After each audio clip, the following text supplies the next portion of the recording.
Hello, I'm Aubrey Bursch with Easy School Marketing, and I'm excited to be here today because right now, small schools have this opportunity before them. So if you're watching this months from now, let me just fill you in where we're at. Um, right now, a lot of small schools had seen decrease in enrollment heading into the fall, just with parents and responsibilities, the unknowns about distance learning, and people wondering about the value proposition.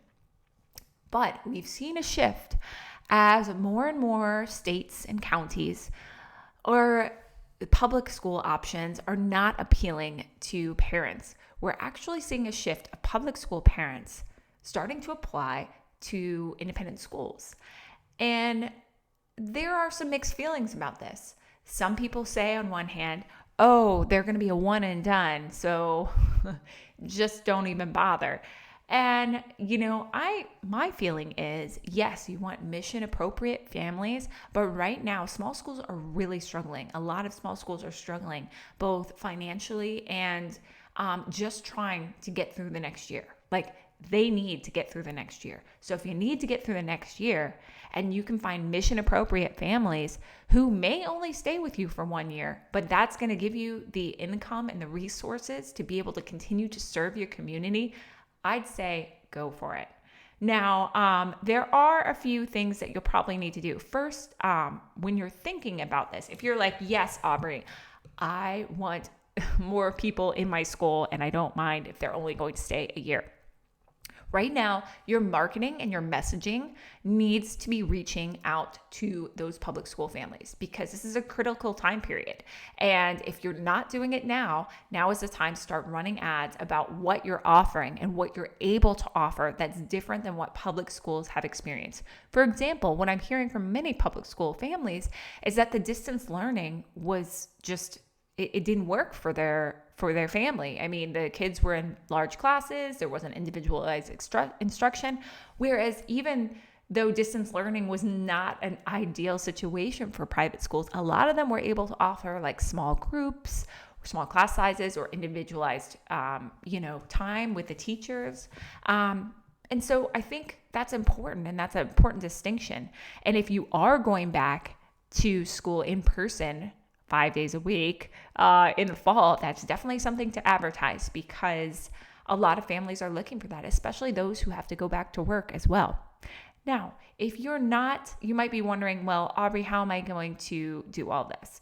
Well, there are many ways. First, you want to figure out what is an appealing offer for a public school family. I've seen some people get really creative.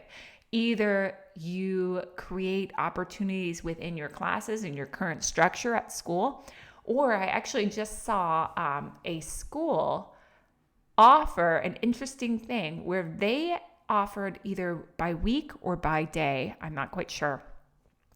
They said, look, you can bring your child to us during the fall and we'll help them out with their distance learning. So yes, they weren't providing the curriculum, but they were providing the childcare that the parents need. And they were offering to take a burden off of a parent's shoulders, which is many parents were complaining about the struggle of like how to engage their child with distance learning. And they were always having to be there when the child was distance learning to make sure they stayed in their chair or did what they were supposed to do. And so this was a very interesting twist. And I would have to say kudos to that school for thinking outside the box of how to serve the public school sector. Maybe not with the traditional schooling, but in a way that that resonated with those public school parents. So it's asking, what do the public school parents want and need? A lot are searching for alternatives. So I would say do your market research, see what they want and need, see what you can provide, even if it's outside the box, like this one school did with the, hey, we'll just help you execute your distance learning plan. Or maybe it's offering like times during the day where you take the kids and they're going for a hike on your campus just to give mom and dad some time off during the fall when people are distance learning. There is a huge opportunity before you. And I don't want you as a private school to think, well, the traditional means doesn't work, so I guess we can't engage public school families at all. And I'm like, no, there is so much opportunity before you. What can you do and how can you provide it to these families?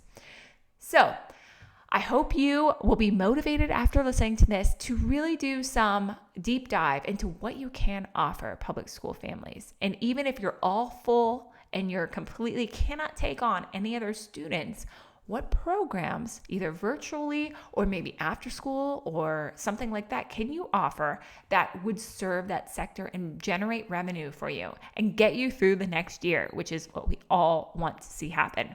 So, hope this was helpful. I'd love to hear from you. Please connect with me on LinkedIn and also tell me what you think. I want to hear what ideas and topics do you want to hear from. Take care.